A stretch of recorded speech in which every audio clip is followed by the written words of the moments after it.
నాకు ఒక ఆమె అడిగింది,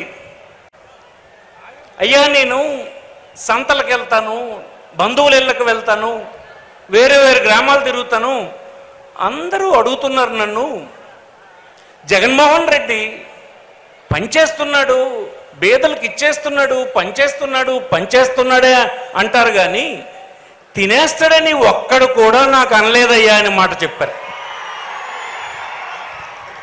అవి సాధారణ మహిళ చెప్పినటువంటి మాట ఎంత బలమైందో మీరు చూసారా? 5 సంవత్సరాల అధికారం నడిపినటువంటి ఒక నాయకుడిని సూక్ష్మంగా అర్థం చేసుకున్నటువంటి సాధారణ మహిళ సమాజం నుంచి ఏమైనది? పనిచేస్తున్నాడు అంటున్నారు కానీ తినేస్తున్నాడని ఏ ఒక్కడు అనలేదు అని అన్నారు. ఇది మన రాజకీయ పార్టీ నాయకుడికి ఉన్నటువంటి అంటున్నారు కానీ తినేస్తున్నాడని ఏ ఒక్కడు అనలేదు అని అన్నారు. ఇది మన రాజకీయ పార్టీ నాయకుడికి ఉన్నటువంటి గుడ్విల్ అని మీకు ఈ సందర్భంగా మనవి చేస్తున్నాం. మనల్ని కానీ ఎవరిని కానీ ప్రశ్నించడానికి వ్యతిరేకంగా మనల్ని ప్రశ్నించే వాళ్ళు ఈనాడు లేరు. మీ రాజకీయ పార్టీ కోటేశాము, మమ్మల్ని అందరినీ మీరు ముంచేశారు, మీ పార్టీ కార్యకర్తలు ప్రభుత్వ ధనాన్ని మింగేశారు, మాకు అందకుండా చేశారు, అందినటువంటి కార్యక్రమాలు వివక్షతో ఇచ్చారు, రాజకీయ పార్టీ చూశారు, వర్గాల్ని చూశారు, కులాల్ని చూశారు, కండబలాన్ని చూశారు, ధనబలాన్ని చూశారని ఎవరు మనల్ని విమర్శించడం లేదు.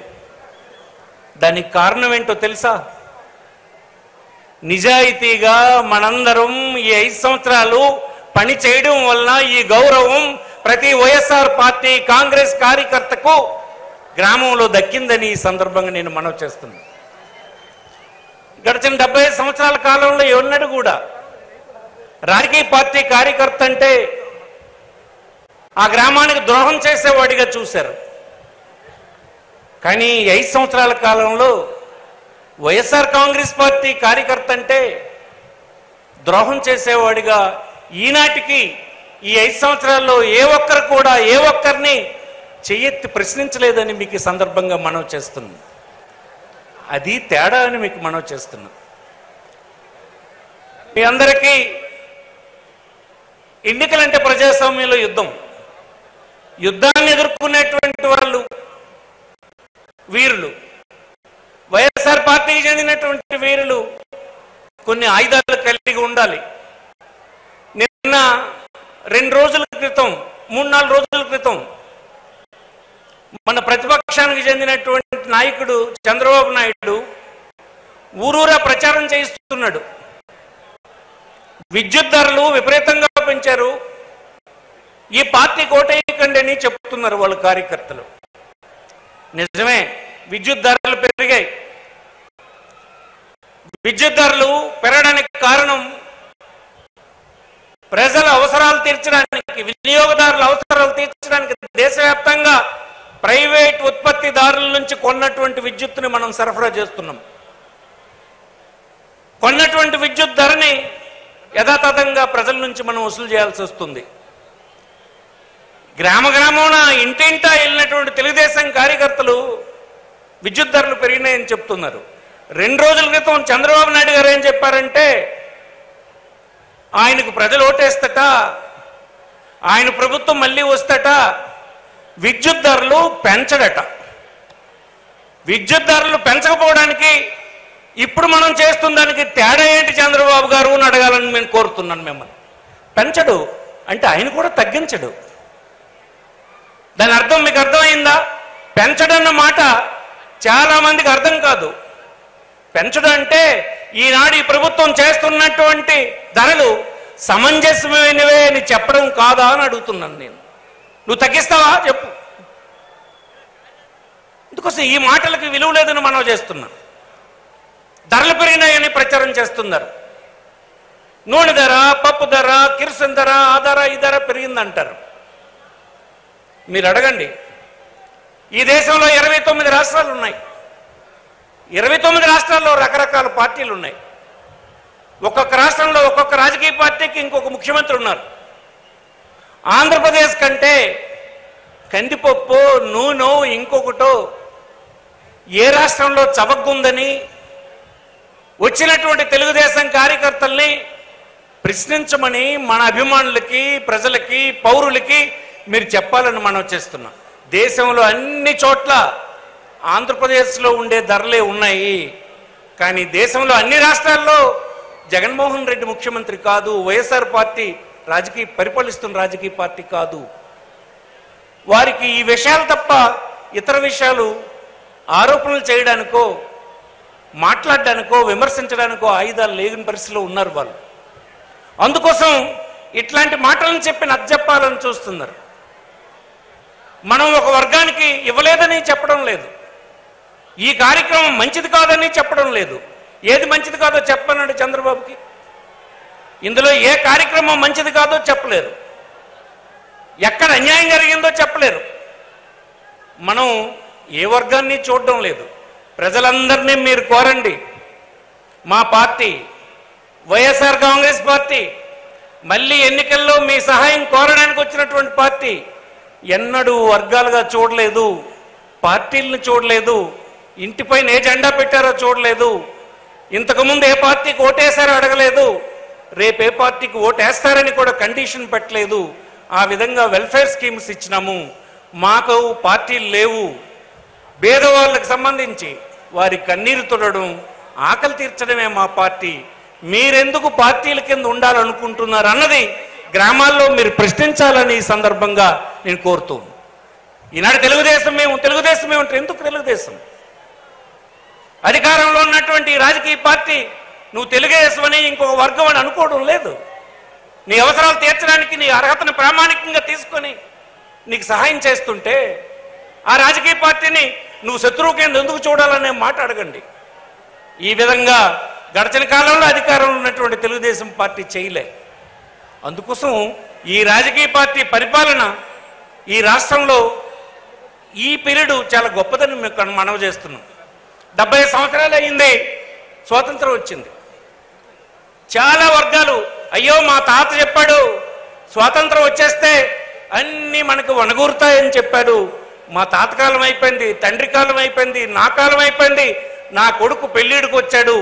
ఈవేళ కనీసం పొద్దంతా కష్టపడి నా రక్తాన్నంతా చెమటగా చిందించి 4 ముద్దలు అందరం ఒక చోట కూర్చొని కుటుంబ సభ్యులందరం తిందామంటే ఈ 4వ జనరేషన్కి కూడా నాకు అవకాశం లేదే.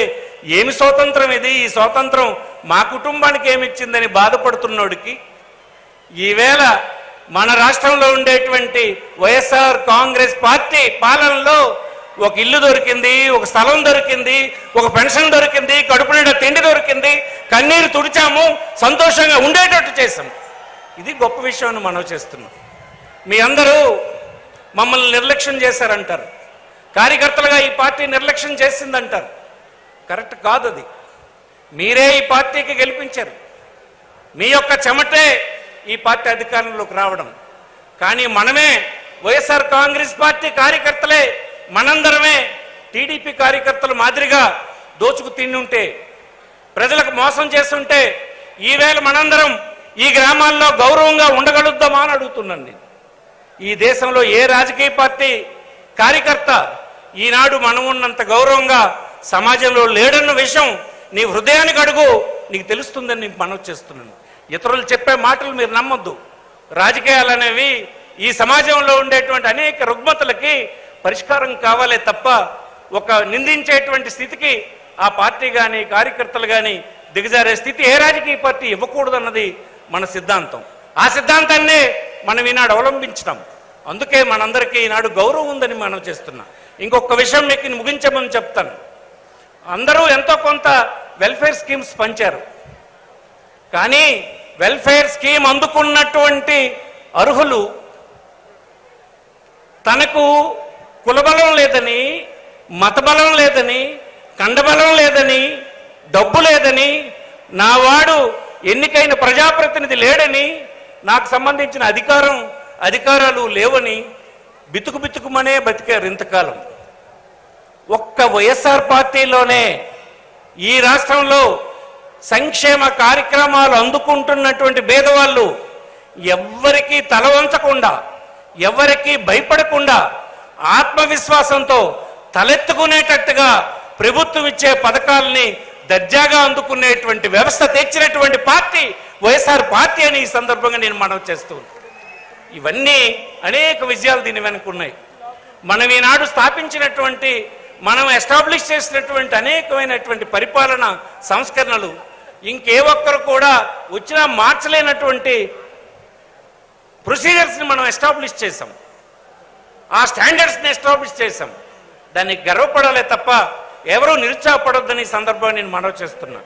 ఈవేళ ఎదుర్కోబోతున్నటువంటి ఎన్నికలు ఒక రకమైన ఇది చెప్తుంటారు, అనేక రకాల బలాలు కలిగినటువంటి మన ప్రత్యర్థులు రోజు వైఎస్ఆర్ పార్టీ ఓడిపోతుందన్నట్టుగా టీవీల్లో, మొబైల్లో రకరకాలవన్నీ పెడుతుంటారు. కానీ మీరు ఒక 100 మందిని ప్రశ్నించండి, 100 మందిని ప్రశ్నించండి, 100 మందిలో 60 మంది నేను వైఎస్ఆర్ పార్టీకి ఓటేస్తానంటాడు. ఆ 60 మందినే మళ్ళీ మీరు తర్వాత అడగండి, ఏమరా బాబు ఏ పార్టీ గెలుస్తానంటే, ఏమోనండి టీడీపీ గెలుస్తుంది అంటండ్రండి అని అంటాడు. అంటండ్రు కానీ ఓటేసే వాళ్ళు మాత్రం వైఎస్ఆర్ పార్టీకే మెజారిటీ ఓటేసే పరిస్థితి ఉంది ఈనాడు. మీరు అర్థం చేసుకోవాలని మనం చేస్తున్నాం. ఇది కేవలం ఒక రకమైనటువంటి ఒక భావాన్ని కల్పించడానికి ఇలాంటి వార్తలన్నీ స్ప్రెడ్ చేయడం. చాలా రాష్ట్రాల్లో ఒకటనుకున్నారు, ఒకటి జరిగింది. మీరు చూసుంటారు, మధ్యప్రదేశ్లో ఏం జరిగింది, పక్కనే ఉన్నటువంటి ఛత్తీస్గఢ్లో ఏం జరిగింది, అక్కడ ఉన్నటువంటి తెలంగాణలో ఏం జరిగింది. ప్రజలు ఎవరితో ఉంటాడో వాడిదే అధికారం. ఈవేళ ఏ 100 మందిని మీరు ఒక బడ్డీ కొట్టు దగ్గర కూర్చొని ఏ పార్టీకి చెందినవాడిగా నువ్వు కానివాడిగా నువ్వు అడుగు, 100 మందిని అడిగితే 55 మంది 60 మంది వైఎస్ఆర్ పార్టీకి ఓటేస్తామంటారు. వాడినే కొంత దూరం పోయిన తర్వాత పిలిచి నువ్వు ఇంకోటి చేత అడిగించు, ఏ పార్టీ గెలుస్తుందని అంటే తెలుగుదేశం అని చెప్తాడు, కాకపోతే ఇంకో పార్టీ అని చెప్తాడు. ఎందుకంటే అది వాళ్ళు పుట్టిస్తున్నటువంటి గ్యాసిప్స్. ఓటు మాత్రం వైఎస్ఆర్ పార్టీకి ఉంది. ఇది తేలాలంటే బాక్స్ ఇప్పినాడు ఇతర పార్టీలకి వైఎస్ఆర్ పార్టీ తాలూకు శక్తి ఏంటో, ఈ ప్రజలు చూపించినటువంటి నిజాయితీ ఏంటో, మనం చేసిన సేవ ఏంటో తెలుస్తుందని సందర్భంగా మనవి చేస్తూ, కొద్దిగా విజ్ఞతతో కార్యకర్తలందరూ ఆలోచించి ఈ కార్యక్రమాన్ని 2 నెలల కార్యక్రమాన్ని శ్రద్ధతో ముందుకు తీసుకెళ్లాలని ఈ సందర్భంగా మిమ్మల్ని అందరినీ కోరుకుంటూ, ఏ ఒక్కరిని కించపరిచే ఆలోచన ఉండదు. ఒక పాలకుడు కొన్ని పద్ధతుల్ని 75 సంవత్సరాలకు భిన్నంగా ఎస్టాబ్లిష్ చేయాలంటే కొన్ని సందర్భాల్లో కఠినంగా ఉండి ఆ సంస్కరణలకు శ్రీకారం చుట్టడం జరిగింది. ఆ సంస్కరణల తాలూ ఫలితాలు రాబో తరాల్లో మన పిల్లలు, మనం పనిచేసిన ప్రాంతాల్లో ఉండే ప్రజలు అందుకుంటారు. వారందరి జీవన ప్రమాణాలు పెరుగుతాయన్నటువంటి మాటని మళ్ళీ మీరు ప్రతిగింటా చెప్పాలని, మనకు వారి మద్దతును కూడగట్టాలని ఈ సందర్భంగా మిమ్మల్ని అందరినీ కోరుకుంటూ, హృదయపూర్వకంగా ఇంత పెద్ద ఎత్తున ఎక్కడ ఇచ్చాపూర్ నుంచి, అటు తుని నుంచి, అన్ని ప్రాంతాల నుంచి వచ్చిన కార్యకర్తలందరికీ పేరు పేరున శుభాకాంక్షలు తెలియజేస్తూ సెలవు తీసుకుంటున్నాను. నమస్కారం.